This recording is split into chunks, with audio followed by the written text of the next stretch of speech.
दिसंबर की 13 तारीख है और सहाफ़त पब्लिकेशंस के तमाम अखबारात, सहाफ़त, तहलका और इकनॉमिक टाइम्स के इश्तहारात बंद हुए 55 दिन गुजर गए हैं। बज़ाहिर मसला वफाकी वज़ीर इत्तलाआत मुर्तज़ा सोलंकी की एक वीडियो का है जो मैंने उनके बारे में की थी, जिस पर बराह रास्त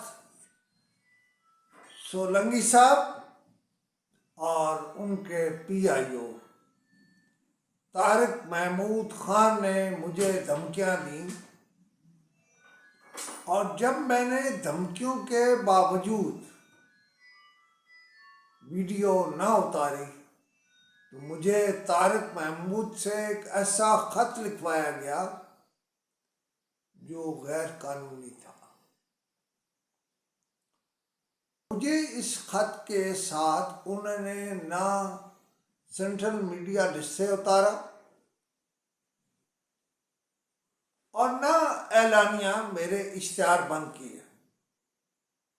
मैंने इस पर एक जवाबी खत मोहतरमा शाहिरा शाहिद को बतौर सेक्रेटरी इत्तलाआत लिखा है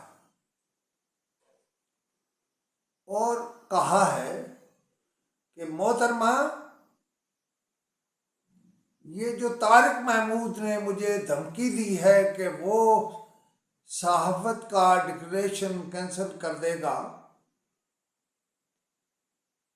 और सहाफ़त को सेंट्रल मीडिया लिस्ट से निकाल देगा, मैंने मौक़िफ़ ये इख्तियार किया है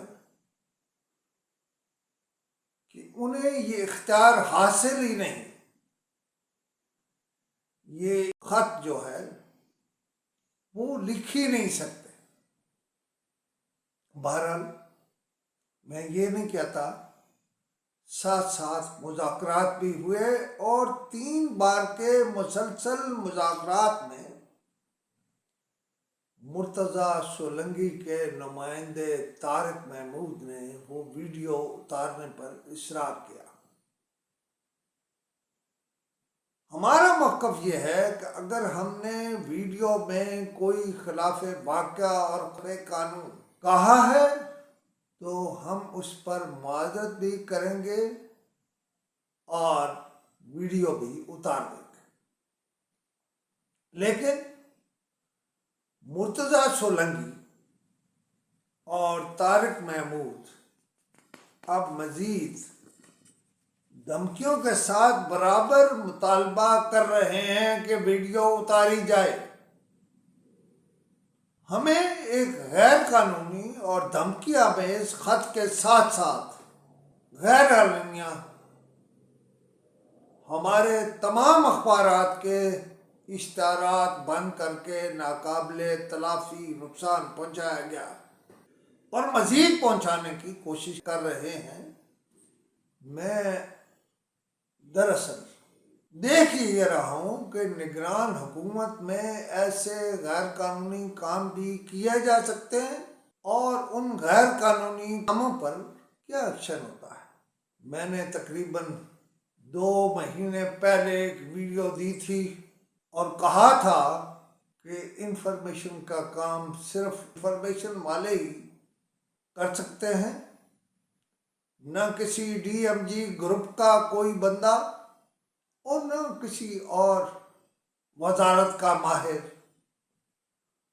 ये काम कर सकता है, क्योंकि इंफॉर्मेशन अब एक स्पेशलाइज्ड सर्विस है और इसके लिए स्किल की ज़रूरत होती है।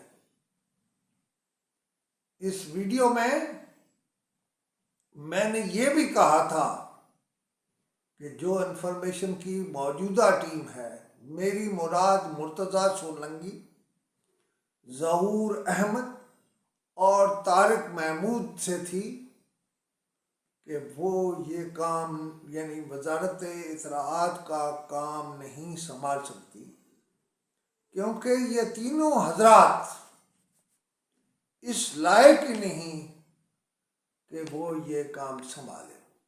اور پھر وقت نے ثابت کیا کہ ان کے کنٹرول میں کچھ نہیں ہے۔ ریڈیو پاکستان جو اسٹیٹ آف پاکستان کی ملکیت ہے، اس پر ایک پروگرام 3 بار چلتا ہے اور اس میں کہا جاتا ہے کہ وزیر اعظم نے اسرائیل کی حمایت کا اعلان کر دیا۔ اور عقل کے اندھو، مجھے یہ بتاؤ، پاکستان کا پرائم منسٹر کیسے یہ کام کر سکتا ہے؟ ہاں تم کروانا چاہتے ہو، لیکن اسی پر بس نہیں ہے۔ یہ پروگرام 3 بار چلا ریڈیو پاکستان پر۔ اس کے بعد پی ٹی وی پر یہ خبر چلی کہ میاں والی ایئر بیس پر ایک کرسچن آفیسر نے وطن پر جان قربان کر دی، یعنی وہاں حملہ ہوتا ہے اور یہ واقعہ ہوتا ہے۔ یہ کون کہہ رہا ہے؟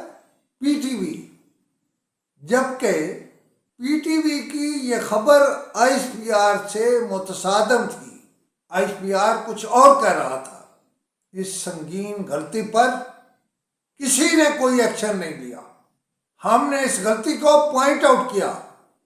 دوسری غلطی یہ ہوئی کہ سعودی عرب اور یو اے ای کے خلاف دبا کے پروگرام کیا گیا، حالانکہ حکومت Pakistan, prime minister of Pakistan, chief of army staff کی ایسی کوئی پالیسی نہیں ہے۔